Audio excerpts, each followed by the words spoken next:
Hello, Mr. Beard here with your class recap for Friday, February 3rd. We started, as we do most Fridays, with our vocabulary. This one was over list 4. If you are absent, it's your duty to remind me as soon as possible that you need to make up the quiz.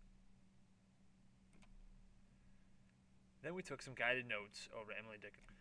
Remember that these notes are on our class website, and there is a guided note worksheet that goes along with this, so that you may have all the notes at hand.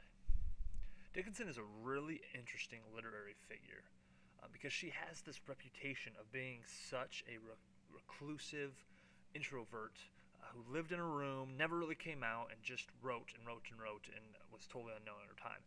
This isn't totally true, but it's true enough that it makes her a very compelling figure, because in her lifetime, for being such a literary heavyweight that she is now, she was relatively obscure,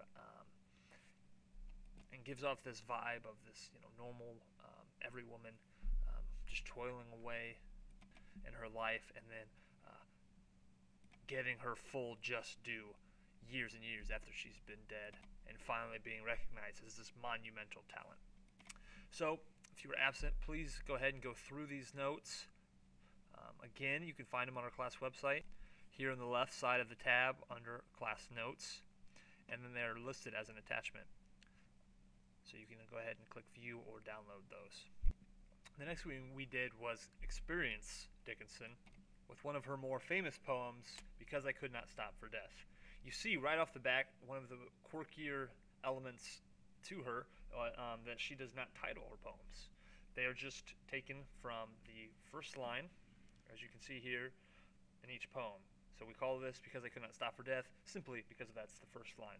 Part of the reason she didn't title her poems, we can surmise, would be that she did not plan on publishing them, because if you remember, it wasn't until years later, after she'd been dead, that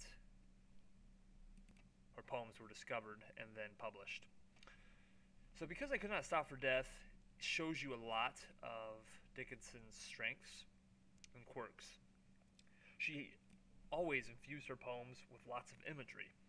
Imagery, if you remember, is just a specific image that is created, like a bird with a broken wing on a sidewalk, or a young couple picnicking along a French river. These specific movie images, if you will, a movie that you can see in your head. She has a lot of these, and right off the bat in this poem, we see one. Because I could not stop for death, he kindly stopped for me. The carriage held but just ourselves and immortality. So right off the bat, you get this image of this woman and death sitting in an 1800s carriage.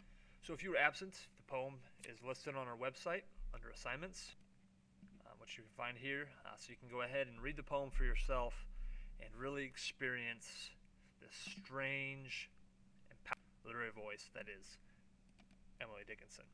Thanks for listening. Have a great weekend.